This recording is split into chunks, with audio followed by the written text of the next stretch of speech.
Hello friends, episode 19 में हमें दिखाया जाता है कि कैसे सभी लोग हमेशा मैत्सुरा पर गुस्सा करते रहते हैं, उसे हल्के में लेते हैं और कोई न कोई उसे बेवकूफ या बचकाना समझता है। तब मैत्सुरा ये डिसाइड करता है कि मीसा का मैनेजर बनने के अलावा उसे कीरा के लिए कुछ इम्पोर्टेंट काम करने होंगे, ऐसा जिससे कि वो सब लोगों की नजर में आ सके और किसी पर बोझ बनकर न रहे। अगले सीन में हमें दिखाया जाता है कि मीसा की शूटिंग चल रही थी। मैत्सुरा को भी वहाँ रहना पड़ता है क्योंकि फिलहाल वो मीसा का मैनेजर है, मगर उसके दिमाग में वही सब बातें चलती रहती है। वहीं पास में योत्सुबा ग्रुप की बिल्डिंग थी। मैत्सुरा सोचने लगता है कि चीफ ने कहा था कि फ्राइडे और सैटरडे को ही सबसे ज्यादा मौतें हुई है। वो इंसिडेंटली उसी दिन फ्राइडे ही था। इतना याद आते ही मैत्सुरा मीसा को वहीं छोड़कर भाग जाता है। सिक्योरिटी को चकमा देकर मैत्सुरा योत्सुबा ग्रुप की बिल्डिंग में एंटर करता है। वहीं दूसरी तरफ हमें लाइट को दिखाया जाता है। वो गहरी सोच में बैठा हुआ लगता है। वो मन में कहता है कि अगर मुझे ऐसी कोई पावर मिल जाती जिससे कि मैं सिर्फ नाम और चेहरा देखकर लोगों का मर्डर कर सकता, तो क्या मैं ऐसा कदम उठाता? क्या मैं क्रिमिनल्स को मारना शुरू कर देता? मगर ऐसा कैसे हो सकता है कि मैं इतने सारे मर्डर्स कर दूं और मुझे कुछ याद भी नहीं? मुझे नहीं लगता कि इतना बड़ा क्राइम करने के बारे में मैं सोचूंगा। लाइट ये सब सोचते सोचते ryuzaki को देखने लगता है। तब ryuzaki कहता है, क्या बात है लाइट, तुम मुझे क्यों घूर रहे हो? क्या ये सोच रहे हो कि इतना बड़ा केक पीस तुम्हें नहीं मिला, सिर्फ मुझे मिला है? तुम भी टेस्ट कर सकते हो। तब लाइट कहता है, नहीं ryuzaki तुम खाओ। तभी उन लोगों को वातारी कांटेक्ट करता है।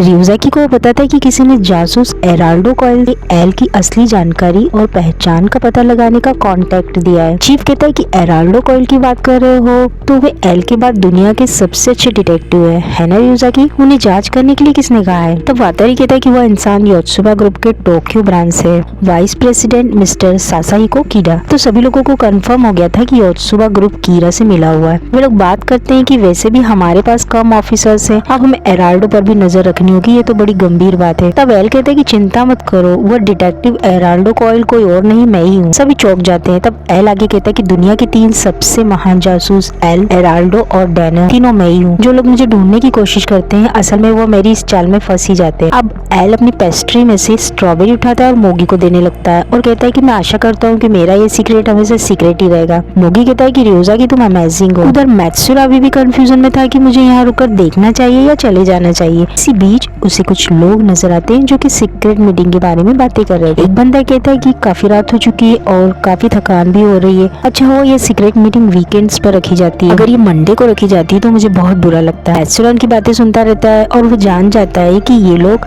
19th फ्लोर पर गए हैं। वह स्टेयर से चढ़ता हुआ वहां पहुंचने लगता है और कहता है कि अब जबकि मैं यहाँ तक आ ही गया हूँ तो मुझे इस मामले की तह तक जाना चाहिए। को दिखाया जाता है जहाँ एल्बर कहता है, अच्छा इस व्यक्ति से मुझे इन्फॉर्मेशन कलेक्ट करनी है, इसे मेरे ऊपर छोड़ दो। तब वैडी कहती है कि मुझे योत्सुबा ग्रुप के टोक्यो ब्रांच में सर्विलेंस कैमरास और सिक्योरिटी सिस्टम को हैक करना। ठीक है मैं कर लूंगी। एल कहते हैं कि हाँ मुझे यकीन है कि योत्सुबा ग्रुप और कीरा के बीच कोई कनेक्शन जरूर है। सबसे पहले मैं यह पता लगाना चाहता हूँ कि योत्सुबा में कीरा की तरह पावर किसके पास है और ये लोग हैं कितने। ये सारे पॉइंट्स हमें क्लियर होने चाहिए और इस बात का खास ख्याल रखना कि योत्सुबा को हमारी इन्वेस्टिगेशन के बारे में पता न चले, वरना हम कीरा को कभी भी पकड़ नहीं पाएंगे। उधर मैत्सुरा उन लोगों की बातें सुनने की कोशिश करता है। उनमें से एक कहता है कि उसे मार डालो और उसके शेयर सभी आपस में बांट लो। तब मैत्सुरा सोचता है क्या ये लोग किसी को मारने की बात कर रहे हैं। मैत्सुरा यहाँ पर कीरा का नाम भी सुनता है। अब तो उसे पूरा यकीन हो जाता है कि ये लोग कीरा से मिले हुए हैं, मगर तभी गेट खुल जाता है और मैत्सुरा अंदर रूम में आ गिरता है। वे लोग मैत्सुरा को पकड़कर पूछताछ करने लगते हैं। उधर ryuzaki को वातारी का मैसेज मिलता है। वह कहता है कि मुझे मिस्टर मैत्सुरा अपनी बेल्ट से इमरजेंसी सिग्नल भेज रहे हैं। ryuzaki पूछता है कि वो कहाँ से भेज रहा है। तब वातारी कहता है कि मुझे लगता है कि योत्सुबा ग्रुप के टोक्यो ब्रांच से है। उधर मैत्सुरा उन लोगों को बताता है कि मैं योशिदा प्रोडक्शन में मैनेजर हूँ, मेरा नाम तारो मात्सुई है। यह हमारी सबसे पॉपुलर स्टार मीसा अमाने है। मुझे उम्मीद है कि आप उन्हें अपनी ब्रांड कमर्शियल्स के लिए यूज करें। आपका क्या ख्याल है? उधर ryuzaki बाकी सभी लोगों से कहता है कि प्लीज मैंने जो भी अभी कहा था उसे भूल जाए, मुझे एक नया प्लान बनाना पड़ेगा। मैत्सुरा बेवकूफ कहीं का। उधर योत्सुबा ग्रुप में 2 लोग मैत्सुरा की तलाशी लेते हैं और कहते हैं कि ये सच कह रहा है, इसका नाम तारो मात्सुई है और ये योशिदा प्रोडक्शन से आया है और ये कोई कारपोरेट जासूस नहीं लगता है। इस पर डाउट करने जैसी तो कोई बात नहीं है। मैत्सुरा कहते हैं कि हाँ मुझे उम्मीद है कि आप मीसा को अपने प्रोडक्ट्स के लिए यूज करने पर विचार करेंगे।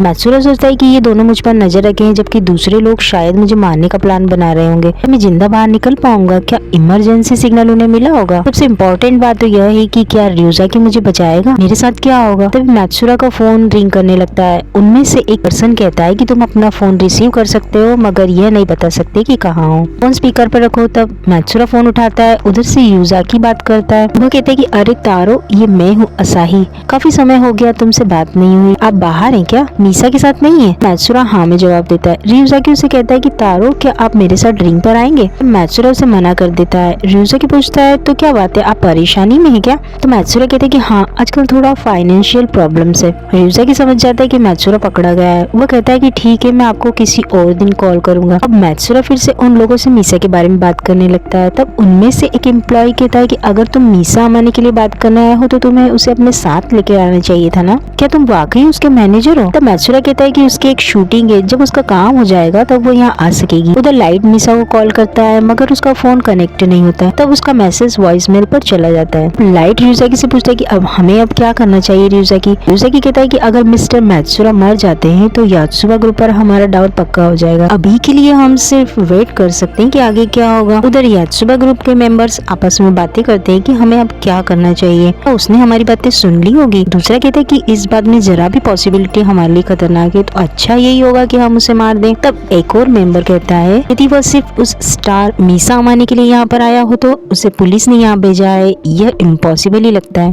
क्योंकि जापानी पुलिस ने कीरा की जांच पड़ताल बंद कर दी है। तब एक और व्यक्ति कहता है कि इससे तो कोई फर्क नहीं पड़ता है कि वह कौन है, हमारे पास उसे मारने के अलावा कोई और रास्ता नहीं है। उधर मीसा अपनी शूटिंग खत्म कर लेती है। फोन पर वो लाइट का मैसेज देखती है और कॉल बैक करती है। लाइट उसे पूछता है कि मैत्सुरा कहाँ है। तब वो कहती है कि वो तो बहुत देर पहले ही भाग गया मुझे छोड़कर। तभी मीसा को दूसरे फोन पर मैत्सुरा का कॉल आता है। लाइट मीसा को कहता है कि फोन स्पीकर पर रखे ताकि वह भी उनकी बात सुन सके। मैत्सुरा मीसा को कहता है कि मीसा, अगर आपकी शूटिंग खत्म हो गई हो तो यात्सुबा ग्रुप के टोक्यो ब्रांच ऑफिस में आ जाओ, आपको यात्सुबा के कमर्शियल्स में आने का चांस मिल सकता है। मीसा कहती है कि सच में, यह बढ़िया बात है, मैं जल्द से जल्द वहाँ पहुंच जाऊंगी। तब मैत्सुरा कहता है कि बस एक टैक्सी ले लो और तुम जल्दी ही यहाँ पहुंच जाओगी। उधर रियुजाकी कहता है कि लाइट, हम शायद मैत्सुरा को बचा पाएंगे लेकिन इसके लिए हमें मीसा की मदद की जरूरत होगी। मुझे लगता है कि वो तुम्हारी बात मानेगी। दूसरी तरफ मीसा उन लोगों से मिलने आ जाती है। उन्हें देखकर यात्सुबा ग्रुप के मेंबर्स को यकीन हो जाता है कि ये कोई पुलिस एजेंट नहीं है। मीसा कहती है कि हमने यात्सुबा ग्रुप के मेंबर्स के लिए एक स्पेशल रिसेप्शन रखा है। ये सारे लोग अब एक होटल में आ जाते हैं जहाँ सर्विलेंस कैमरास लगे होते हैं। ये सारा प्लान रियुजाकी का ही था। अब ये सारे मेंबर्स सोचते हैं कि ये कुछ गड़बड़ तो नहीं हो सकती है, हम लोग पार्टी एंजॉय करें और ये मैनेजर यहाँ अकेला ही रह जाए। हमें इस पर नजर रखने को कहा गया है। तो उनमें से एक कहता है कि तुम्हें जो करना है करो, मगर मैं तो पार्टी एंजॉय करूंगा। सभी लोग उसके साथ चल देते हैं, मैत्सुरा को भूल जाते हैं। मैत्सुरा सोचता है कि रियुजाकी और बाकी लोग इस जगह को देख सकते हैं, शायद वे लोग मुझे बचा लें।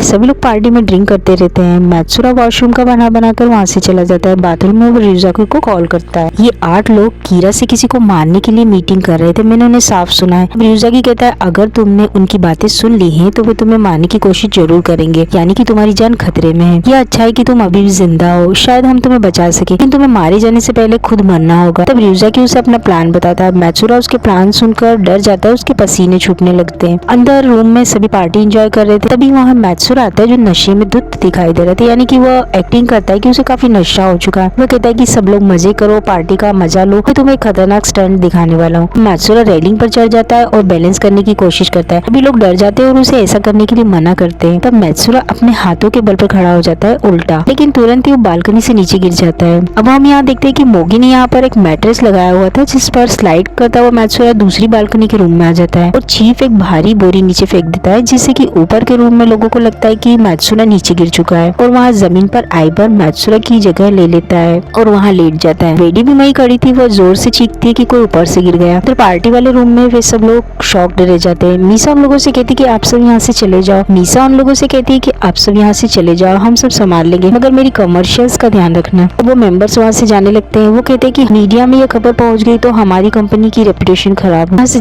जल्द निकल जाना चाहिए। नीचे एम्बुलेंस आ चुकी होती है जो कि आइबर को उठाकर ले जाने लगते हैं। यात्सुबा ग्रुप के मेंबर्स सोचते हैं कि अच्छा हुआ हमने इसे अपनी आंखों से मरता हुआ देख लिया। इधर एम्बुलेंस के अंदर आइबर, लाइट और रियुजाकी थे। रियुजाकी कहता है कि बहुत ही बुरी बात है कि हमारे पास बहुत कम स्टाफ बचा है और मुझे ये सब करना बहुत खराब लगता है। मैत्सुरा, तुमने बहुत बड़ी बेवकूफी की है। अब हमें यात्सुबा ग्रुप के वाइस प्रेसिडेंट किडा को दिखाया जाता है जो न्यूज़पेपर में पढ़ता है कि मिसा अमानी के मैनेजर की डेथ हो गई है। यहाँ पे किडा को एराल्डो कोयल का फोन आता है। असल में ये आइबर ही था और वो कहता है कि मैं एराल्डो कोयल हूँ, मुझे आपसे शर्तों के बारे में बात करनी है। $2 मिलियन एडवांस और काम पूरा होने के बाद आपको $8 मिलियन देने होंगे। किडा ये बात मीटिंग में बताता है तो वो लोग कहते हैं कि क्या वो सीरियस है, इतना सारा पैसा क्यों चाहता है। तब किडा कहता है इतना ही नहीं, अगर हम इस केस को आगे नहीं बढ़ाते हैं तब भी हमें उसे चुप रखने के लिए $2 मिलियन देने होंगे। तो वो लोग कहते हैं कि इसका मतलब कोयल को हमारे बारे में बहुत कुछ पता है, ये तो बहुत गलत बात है। उनमें से एक मेंबर काफी ज्यादा डर जाता है। वो कहता है कि ये बहुत खतरनाक बात है, मुझे इसमें नहीं पढ़ना है, मुझे इस इस मामले से बाहर कर दो,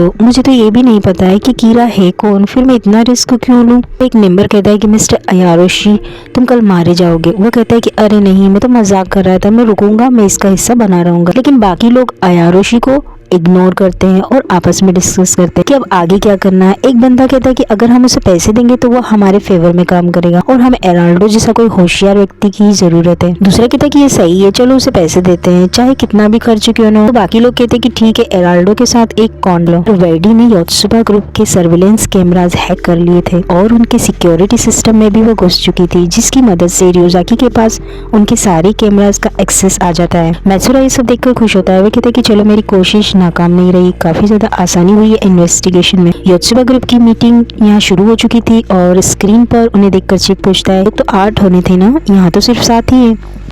तो फ्रेंड्स, ये एपिसोड यहीं पर खत्म हो जाता है। आगे के एपिसोड्स के लिए प्लीज चैनल को सब्सक्राइब कर लीजिएगा। वीडियो पसंद आई हो तो लाइक और शेयर कीजिए। Thank you for watching.